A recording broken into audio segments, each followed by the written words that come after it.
Joining me for today's headlines is Michael Costa. How you doing, Michael?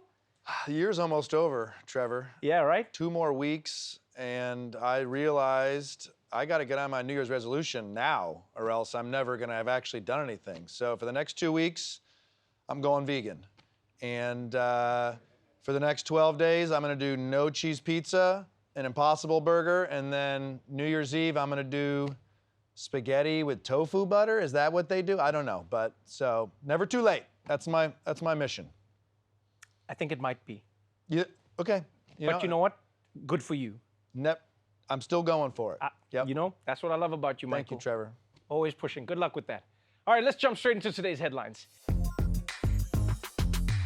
We kick things off with the big media news.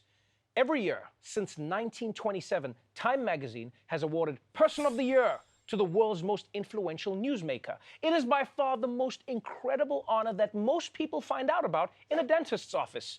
And this year, the lucky winner is a guy who already pretty much won life. We have breaking news. Tesla's CEO, Elon Musk, is now Time Magazine's Person of the Year. Time Magazine said he is different from any other CEO, constantly interacting with Twitter users while running one of the most valuable companies in the world. Elon Musk can also influence the markets with just one tweet. Time Magazine also recognized Musk's other ventures like SpaceX. Musk is the richest man in the world thanks to Tesla, which has increased in value 8-fold since the beginning of the pandemic. Yay! Congratulations, Elon Musk! Oh man, I'm so happy for him. Like, the guy could really use an ego boost, you know? And honestly, you can't argue with this. I mean, richest man in the world, who also controls space, crypto, and electric cars? Ha! I mean, who would even be second place? Like, maybe Pete Davidson? Maybe? My only question is this, though. Why is it that Person of the Year always goes to the weirdest persons? Like, have you noticed that? Like, I sometimes wonder if aliens came down, I don't know if I want these guys representing our race. You know, the aliens would be like, your species needs to be exterminated, except for that guy. He seems normal, totally normal.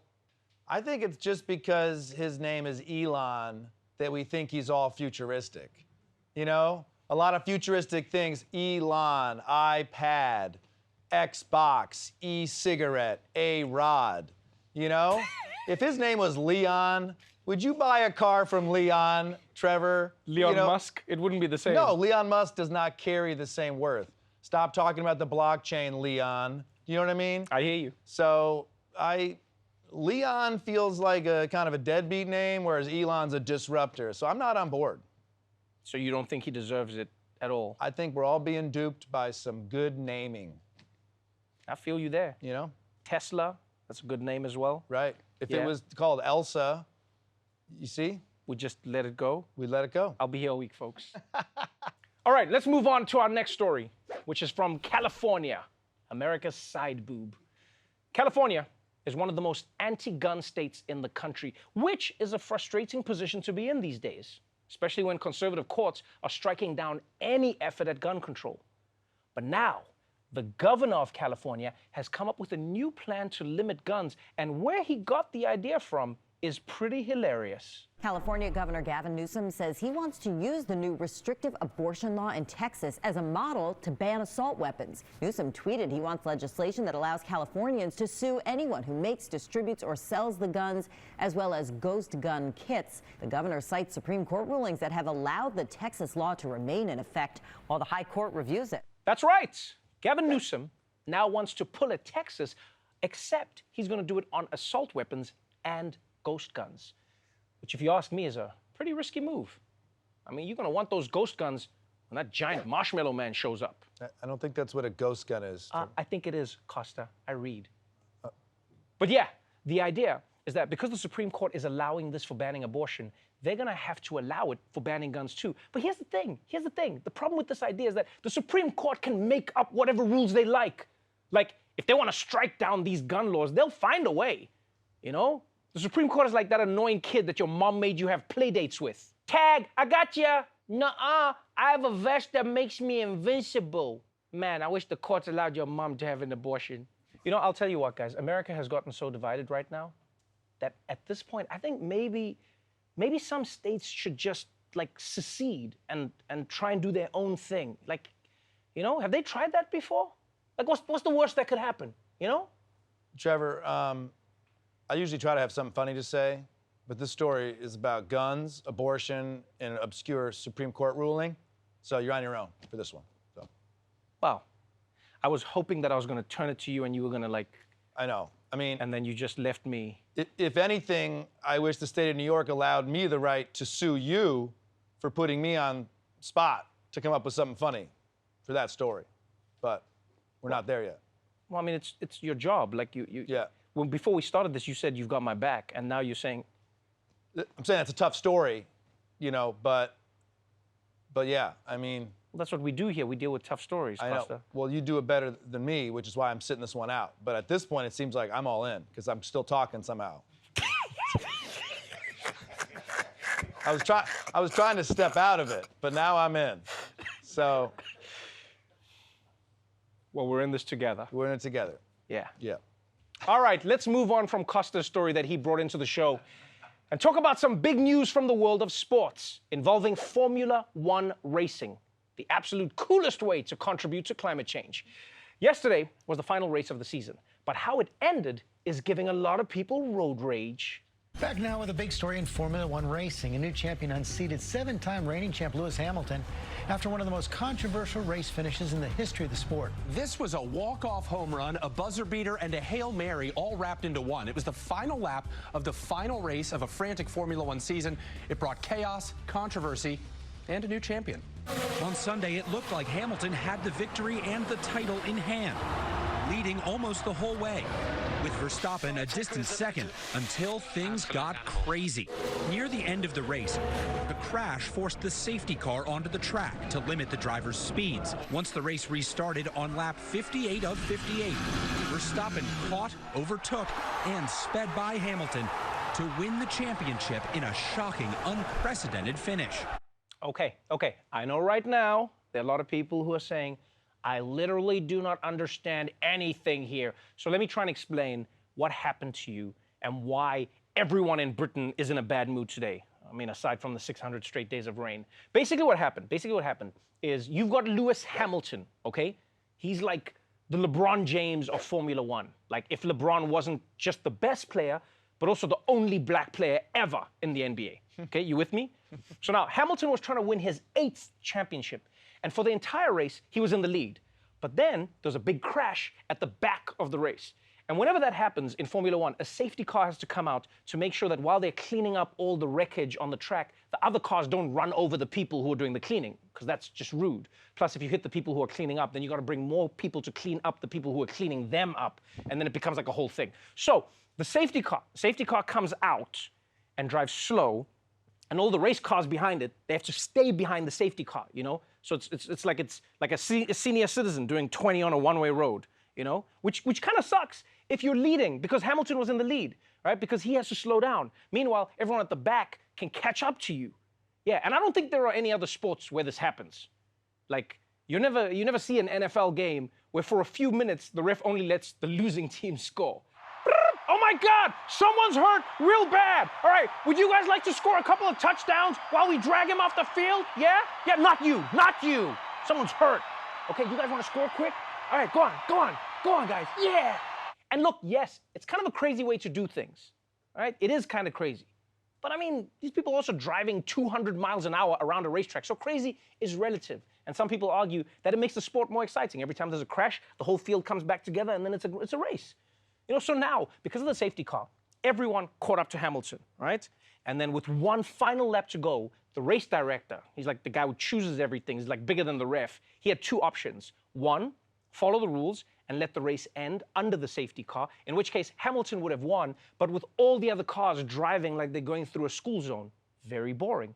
Or 2, the second option was spice things up, you know, change the rules a little bit and restart the race, but for one final lap, which is what he did. Yeah. And that last lap, which maybe shouldn't have happened, gave Max Verstappen, the guy who was in second place, it gave him a chance to go change his tires and then pull ahead and win. So that's why Lewis Hamilton's fans are pissed at what happened. And his team protested the decision, but that protest goes to the same people who made the decision. So, I mean, that was never going to work. It's like appealing your mom, grounding you to your mom. I've checked with myself, and I decided that my decision was correct. And by the way, just as an aside, I love how every sport has all of these layers of replay officials and specialists and appeals to analyze every little play. But then when we're trying to solve real things like murders, we just ask 12 random people on the street. He's like, hey, you think this guy did it? Yeah, he does dress kind of weird, doesn't he? Yeah, take him away. Thank you, members of the jury. Now, I know right now a lot of Americans are thinking, what, Trevor? Some Euro NASCAR race changed the rules so that somebody else could win? Who cares? Who cares about any of this? Okay. But you'll remember this moment when the next US presidential election comes. Yeah. Then you'll see why this story is a big deal. Well, our elections can never go to the wrong person, so we're good. You know, by the way, this story, dramatic, exciting, competitive. Someone should write a musical about it, and you would name it after, who was the guy that was in first place? Hamilton. Hamilton. No one's ever thought of that. That would crush. Yeah. Yeah. I think a Hamilton musical would do well. That's what I'm saying. Good, so now we're back being partners again. I also wonder, with gas prices being so high, how bad it would suck to be a Formula One race driver right now, you know? You got one lap to go, you think you're just saying, hey, just put $10 in for this last lap? Yeah, that's all I got. They don't pay for their own gas. They're not at the thing going, what's my zip code? Shit, I'm getting passed. No, they don't. That would make it a very, I wanted to say terrible sport, but I actually think that might be the greatest sport ever invented. That'd be interesting. I also find it interesting that they're racing on oil, a finite resource. You know? That's why I support steam engine racing. Because they use water? Well, coal. But I guess that's a finite resource too. Man, it sounded better when I was just thinking of it, but... There are electric races now. And if we could come up with somebody to create an electric car, I would consider that person of the year.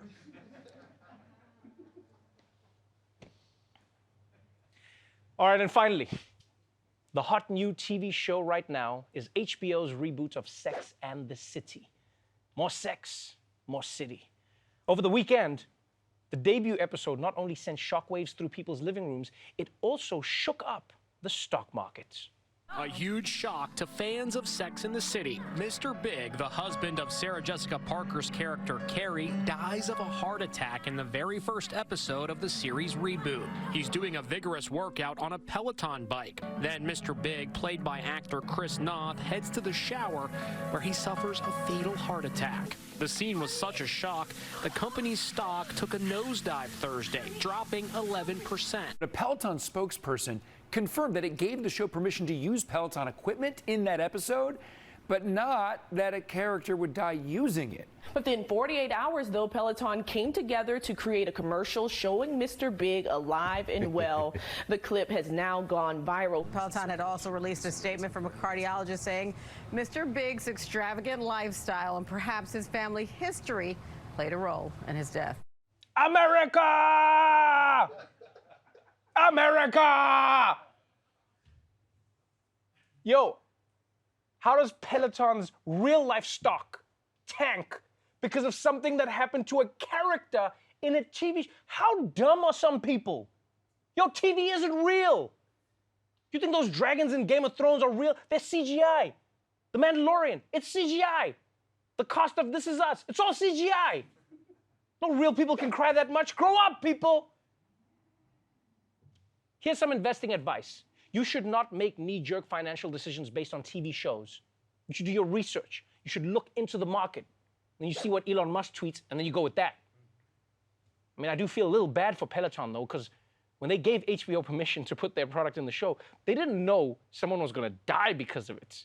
You know? They probably thought the characters would just hang clothes on it like everyone else does. Yeah, I don't like ad placements in TV shows. I find them dishonest. I find them greedy. I find them outrageous. Yeah. You know, almost as outrageous as the power of 4 Duracell batteries. The choice of The Daily Show's Michael Costa. Trevor, you can't stop me from doing endorsements, dude, okay? Also, how you can't stop the Copper Top, The Daily Show's Michael Costa's premier choice of battery.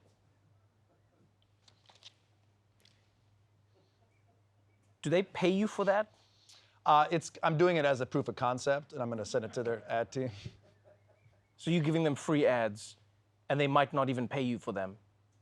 I'm taking a calculated risk. Yep. I mean, I don't even know what to do anymore, Costa. All right, well. They got different sizes. This is a D, and then I think this is an A. But it's a great battery. I use them for all my fax machines and remote controls. All right, just give me the small one. I need 2 for my remote when you got it.